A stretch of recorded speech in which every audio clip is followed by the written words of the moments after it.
দেশের যে পরিস্থিতি, যে অবস্থা, এর মধ্যে কি রান্না করব আর কি খাবো আর কি রেসিপি দিব, আসলে আর কোনো কিছু ভালো লাগে না। কারণ দেশের অবস্থা একটার পর একটা লেগেই আছে। এত দেশের পরিস্থিতি খারাপ। আসসালামু আলাইকুম, ওয়েলকাম টু মেরিনাস কিচেন। ইউটিউব হলে মেরিনা অ্যান্ড আফরাস কিচেনে।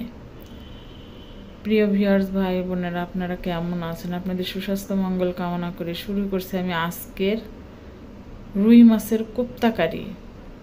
তাহলে চলেন দেখে নিই রুই মাছের কোপ্তাকারি কিভাবে করে। এখানে কিন্তু আমি গোটা একটা রুই মাছ নিয়েছি, আবার নিয়েছি 5টা মাছের খণ্ড। এই মাছগুলো কিন্তু আমি হলুদ মরিচ দিয়ে পানিতে সিদ্ধ করে পানিটা টেনে নিয়েছি, আর এখন কাটা সহ আমি ব্লেন্ড করব। আপনারা সবাই জানেন যে দেশের অবস্থা কীরকম। বন্যায় এই গেল কিছুদিন আগে এই যুদ্ধ, মারামারি, কাটাকাটি, খুনাখুনি, আবার শুরু হলো এই বন্যাতে দেখেন এখন কত মানুষের জীবন যাবে, কত মানুষের জীবন ঝুঁকিতে আছে, তাই না? এই যে দেখেন আমি মাছটা কিন্তু 3টা পেঁয়াজ আর 3টি কাঁচামরিচ দিয়ে ব্লেন্ড করে নিচ্ছি কাটা সহ। আমি কিন্তু একটি কাটাও ফেলিনি।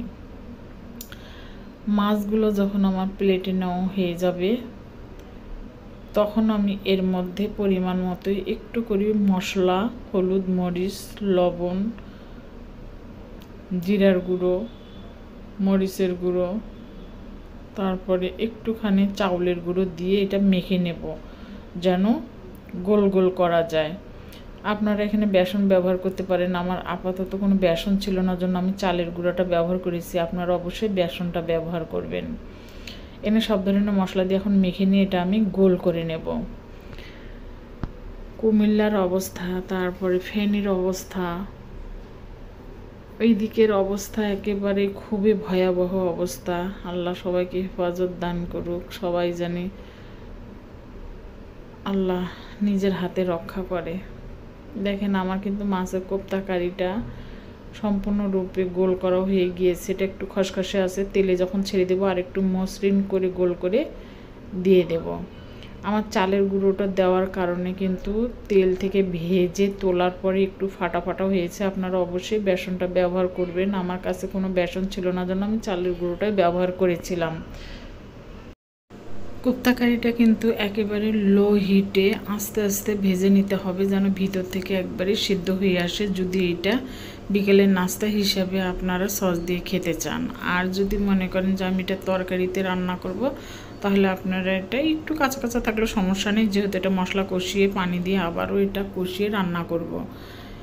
এই জন্য আমি বলবো যদি শুকনা খান তাহলে ভালো করে ভিতর থেকে ডিপ করে ভেজে নেবেন। আর রান্না করলে একটু ডিপ কেন, একটু ভিতরে কাঁচা থাকলেও কোনো প্রবলেম নাই, এটা দিলে সিদ্ধ হয়ে যাবে মশলার মধ্যে।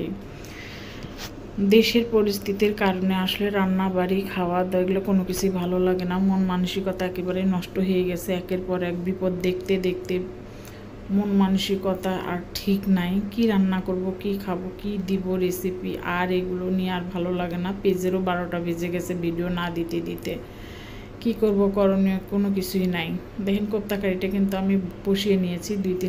4টা কাঁচামরিচ দিয়ে দিলাম, 5টা, আর দিয়ে দিলাম একটুখানি ধনিয়ার পাতা, একটুখানি জিরা ছিটিয়ে তরকারি পানিটা যখন শুকিয়ে আসবে তখন আমি নামিয়ে নেব আর সার্ভ করে দেখাবো, একটু খেয়ে দেখাবো।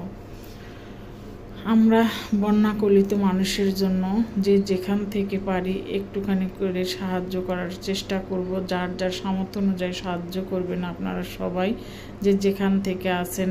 অন্তত যারা পানিতে নাই তারা অবশ্যই সাহায্যের হাত বাড়িয়ে দিবেন। আমার ভিডিওটা ভালো লাগলে অবশ্যই লাইক, কমেন্ট, শেয়ার করতে ভুলবেন না। কি করব, অন্তত যারা আমরা এই রান্নার চ্যানেল আছে তারা তো এগুলো করতেই পারি, কারণ আমাদের কাজ যেটা নিয়েছি সেটা তো আমাদেরকে করতেই হবে। যতই সমস্যা হোক না কেন মেনে নিয়ে করতে হবে। আপনারা অবশ্যই সবাই সবার জন্য দোয়া করবেন। আল্লাহ যেন সবাইকে হেফাজতে রাখে। আর দেশের যে অবস্থা আর কি বলবো। ধন্যবাদ সবাইকে। সবার সুস্বাস্থ্য মঙ্গল কামনা করে শেষ করছি। আসসালামু আলাইকুম।